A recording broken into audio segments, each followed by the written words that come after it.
आप देख रहे हैं न्यूज नाउ 24/7 ताज़ा खबरों के लिए हमारे साथ बने रहें। समाजवादी पार्टी के चीफ अखिलेश यादव ने बीजेपी पर तीखा हमला बोला। उन्होंने कहा कि पिछले 10 सालों में बीजेपी सरकार के दौरान बाबा साहेब भीमराव अंबेडकर की कई मूर्तियों को नुकसान पहुंचाया गया है। अखिलेश यादव ने आरोप लगाया कि जो लोग इस तरह की घटनाओं में शामिल रहे हैं वही अब चुनाव के समय जनता को गुमराह करने की कोशिश कर रहे हैं। उनके मुताबिक यह सिर्फ राजनीति करने का तरीका है जिसमें भावनाओं को भड़काकर वोट लेने की कोशिश की जाती है। उन्होंने कहा कि बाबा साहेब का सम्मान केवल शब्दों से नहीं बल्कि उनके विचारों को लागू करके दिखाना चाहिए।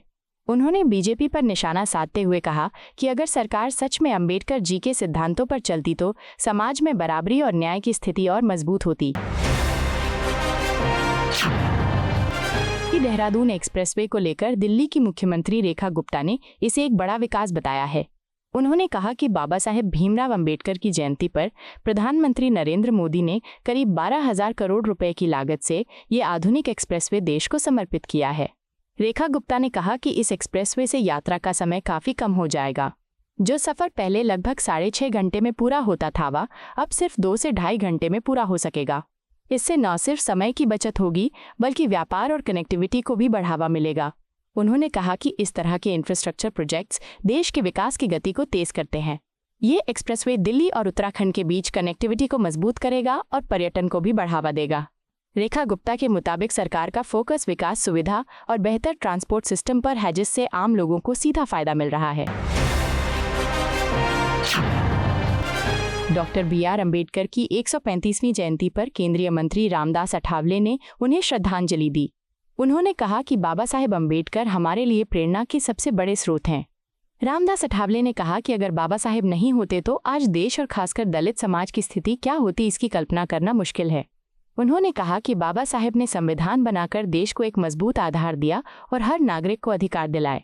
उन्होंने ये भी कहा कि बाबा साहेब का जीवन संघर्ष और समर्पण का प्रतीक है। उनके विचार आज भी समाज को दिशा दिखाते हैं और हमें समानता, न्याय और भाईचारे का संदेश देते हैं। अठावले ने कहा कि हमें उनके बताए रास्ते पर चलकर समाज में भेदभाव खत्म करना होगा और सभी वर्गों को समान अवसर देना होगा। यही उनके प्रति सच्ची श्रद्धांजलि होगी। जेडीयू सांसद संजय कुमार झा ने निशांत कुमार की भूमिका को लेकर बयान दिया है। उन्होंने कहा कि निशांत कुमार अभी पार्टी और राजनीति में सक्रिय रूप से काम कर रहे हैं।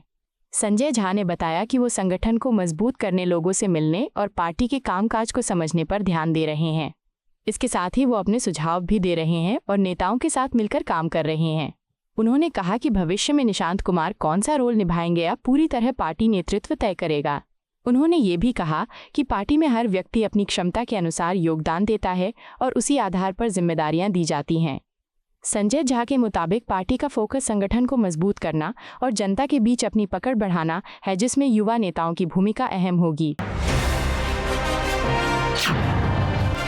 केंद्रीय मंत्री किरेन रिजिजू ने महिला आरक्षण बिल को लेकर बड़ा बयान दिया है। उन्होंने कहा कि सरकार इस बिल को पूरी पारदर्शिता के साथ पेश करेगी और इसे सभी के लिए पढ़ने के लिए उपलब्ध कराया जाएगा। रिजिजू ने कहा कि नारी शक्ति वंदन अधिनियम में ऐसा कोई प्रावधान नहीं है जिस पर विवाद किया जा सके। चाहे डिलिमिटेशन हो या सीटों की संख्या बढ़ाना, हर पहलू स्पष्ट और सरल है।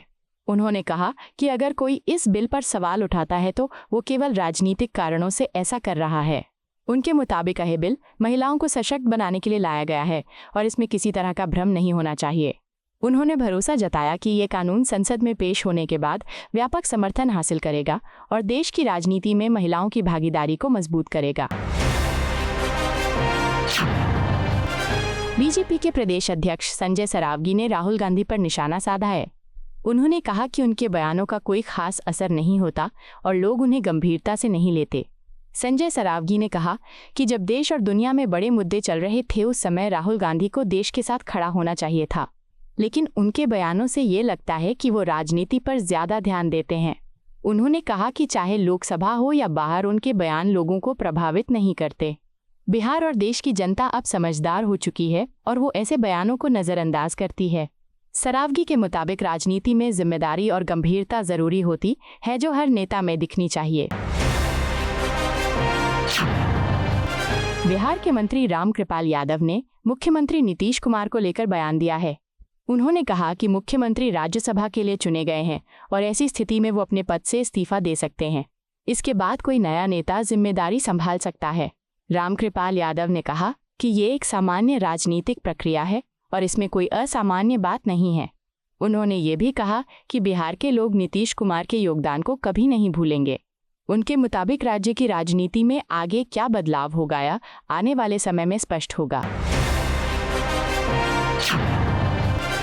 बीजेपी नेता मुख्तार अब्बास नकवी ने महिला आरक्षण बिल पर बयान दिया है। उन्होंने कहा कि इस ऐतिहासिक बिल को किसी भी तरह से रोका या देरी नहीं की जानी चाहिए। नकवी ने कहा कि कुछ लोग इस बिल को लेकर भ्रम फैलाने की कोशिश कर रहे हैं, लेकिन ये सही नहीं है। उन्होंने कहा कि महिला आरक्षण देश की आधी आबादी को अधिकार देने का बड़ा कदम है। उन्होंने ये भी कहा कि डिलिमिटेशन या अन्य प्रक्रियाओं के नाम पर इस बिल को अटकाने की कोशिश नहीं होनी चाहिए।